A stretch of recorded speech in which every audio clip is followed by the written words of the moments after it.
구독, 좋아요 꼭 눌러주십시오. 구독, 좋아요.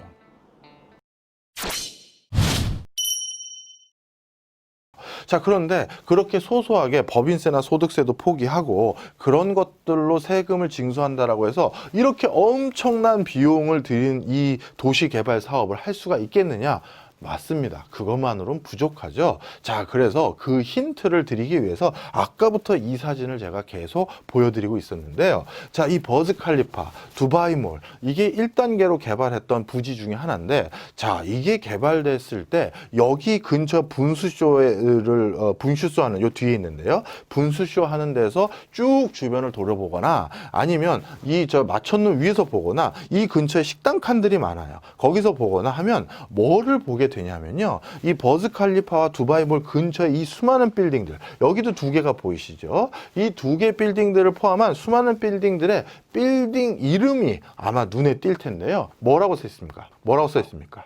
EMAAR, 이마르라고 부르는데요. 이게 이마르, 여기도 지금 두 개 보이시죠? 여기도 이마르라고 되어 있고요. 여기 잘 안 보이시겠습니다만 여기도 다 이마르라고 써 있어요. 이게 뭐냐? 바로 두바이의 국영 부동산 개발 회사입니다. 자, 좀 설명을 드릴까요? 아마 눈치 빠른 분들은 아마 이해하셨을 텐데요.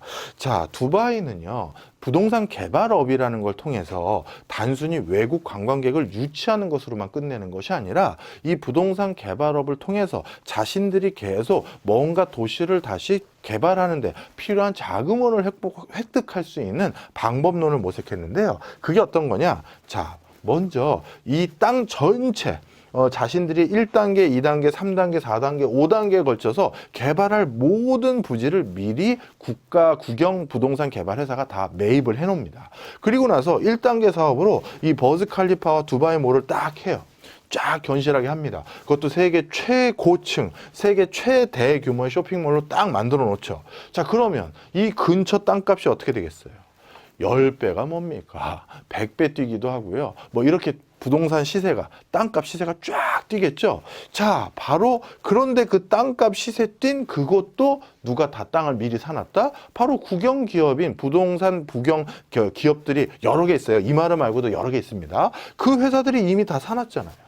이 땅값을 그러면 이 땅을 어딘가에 그냥 판다. 자, 그런 경우도 있어요. 외국계 부동산 개발 회사에 일부 땅은 매각해서 제대로 비싼 값을 주겠다고 하면 안 팔 이유도 없겠죠. 일부는 매각해가지고 그럼 네가 이 땅을 개발해봐. 그러면 처음 매입했을 때보다 100배, 200배, 300배 이상의 수익을 거두면서 땅을 매각해서 그걸 통해서 이걸 조성했던 비용의 일부를 탕감하고요.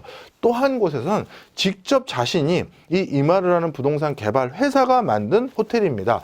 회사가 만든 또 다른 어떤 오피스 빌딩입니다를 근처에 쫙 조성을 해놔요. 그 다음 어떻게 하겠습니까? 당연히 이 오피스 빌딩이나 아파트 어떻게 돼요? 민간에 이제 슬슬 분양해야겠죠. 자, 그럼 생각을 해보세요. 세계적인 부호들 중에서 누군가는 내가 두바이에 이마르 아파트를 하나 가지고 있는데 그 이마르 내 아파트에는 이 버즈 칼리파가 바로 보이고 두바이 쇼핑몰이 바로 보이고 바로 그 가운데 분수쇼가 계속 내려다 보이는 방이야 라는 이 호텔의 가격이 어떻겠어요? 자, 대충 이해하시죠?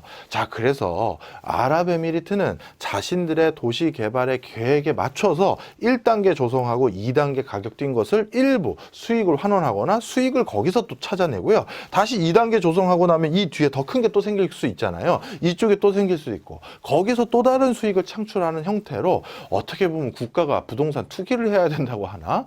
그런 표현이 안 맞죠. 이건 국가 발전을 위해서 사용하는 거니까요. 그런 형태로 두바이를 다시 재건하고 재개발하고 더 좋은 도시를 만들기 위한 자금원을 이렇게 확보하고 있는 것이라고 보시면 됩니다. 바로 이 부분에서도 우리 지자체와의 큰 차이가 있어요. 우리나라 지자체는 이걸 또 지자체만의 잘못이라고 터부시할 수는 없습니다. 지자체에서도 뭔가 우리 지자체도 이렇게 세계적인 어떤 경제 도시를 만들기 위해서 부지를 조성합시다. 그런 계획들 다 있겠죠. 매년 있습니다. 우리나라는요, 지금 국가에서 조성한 산업단지라고 불리우는 게 1000개가 벌써 넘었습니다. 예, 서울, 인천, 경기 뺀 14개 시도를 바탕으로 하면 1000개가 넘은 산업단지가 조성되어 있어요. 이거는 국가산단, 일반산단, 농공산단 이런 것들 전부 다 포함한 것인데, 자, 그 1000개가 넘는 산단을 조성할 때 누군가는 그 생각을 했겠죠. 이 산단을 바탕으로 바로 이 두바이 같은 걸 우리 지자체에서 유치해보자. 이런 계획들, 포부들이 있을 수 있어요. 그게 잘못된 건 아닙니다. 그런데 문제가 뭐냐면 그 산단을 우리나라에서는 조성할 때 대부분의 경우에는 1단계 사업을 조성하기로 결정된 그 부지만 딱 사요. 그러다가 만약에 그 1단계 사업이 그 지자체가 너무 열심히 해서 성공을 했다. 자, 그럼 성공을 했으면 어떻게 되겠습니까? 그 다음에는 우리나라에서 제일 가는 이 분야의 산단을 우리가 가지고 있기 때문에 이제는 이거를 국제적인 수준으로 높여보자. 그래서 외국 기업도 유치하고 외국 대학도 유치하고 서울에 있는 다른 기업도 추가로 유치하자라고 하면 이 1단계 옆에 2단계를 조성하기 위한 추가적인 부지를 이제 매입해야 되잖아요. 그런데 어떻게 되겠습니까? 1단계 성공해서 여기 그 사이에 땅값이 100배 이상 뛴단 말이에요. 그래서 100배 이상 비싸진 땅값을 2단계로 우리가 조성하려고 그때 지자체에서 매입하려고 하는 순간 그 매입이 제대로 이루어지지가 않겠죠. 그 비싼 땅을 어느 지자체가 이렇게 쉽게 매입할 수 있겠습니까? 만약에 정말 탈탈 근거 털어서 그래서 그걸 매입한다 하더라도 이 매입해서 부지를 조성한 것을 민간 기업에 분양을 해야 되잖아요. 그러려면 분양 단가가 또 올라가겠죠. 그럼 기업들 입장에선 그 부지는 매력적이지가 않은 거예요. 무슨 지방에 있는 땅값이 평당 300입니까? 500입니까? 이 소리가 나오는 거예요. 그러니 세계적인 어떤 경제 도시가 우리나라 지자체에는 대부분 잘 안 생기는 원인 중에 하나가 바로 요 이유 때문입니다.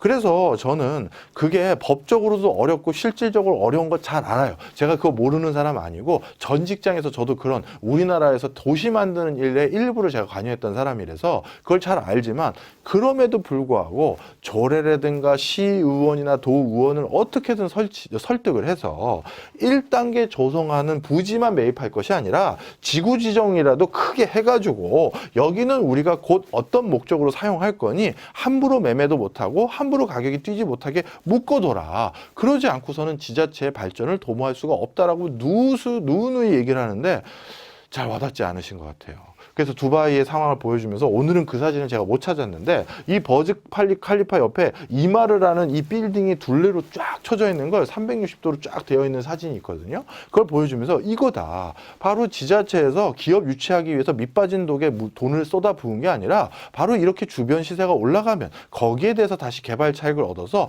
그렇게 투자했던 국민의 혈세를 다시 회수해서 다른 데 또 쓸 수 있거나 지자체 발전을 더 도모할 수 있다라고 말씀을 드리는데 이게 우리나라에서는 쉽지 않은가 봐요.